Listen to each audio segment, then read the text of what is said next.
The Portable Site Alarm, or PSA for short, is a major component of the Incursion incursion prevention and warning system.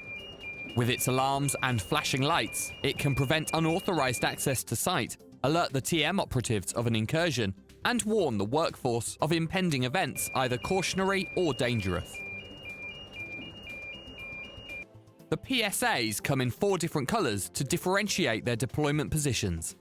The red PSA is primarily positioned at manned entry point to site airlocks, but can also be positioned at manned side and slip roads.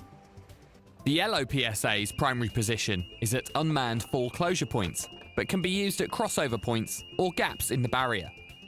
The orange PSA's primary position is at internal checkpoints or secondary airlocks. However, occasionally the orange PSA can be placed at an entry point to site airlock, depending on the scheme scenario. The blue PSA is the workforce contractor alarm and is positioned within sight and earshot adjacent to where the works are taking place. The PSA is a very robust piece of equipment, with the base materials being similar to that of a hard hat. It has a 360-degree visual top screen so that the LEDs can be seen from any angle, and there are 3 different sounders, each with a different frequency. When activated, the warning alarm sounds at a maximum of 96 decibels for 20 to 30 seconds, well within the noise exposure limits. However, the set frequencies will penetrate at different levels. For background noise, ear defenders, and the warning sound will carry a good distance dependent on conditions.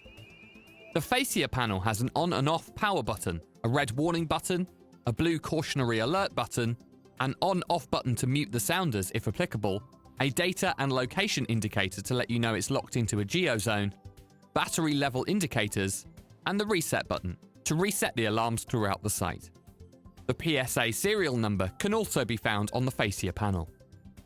The Incursion PSA, helping to prevent and warn of incursions.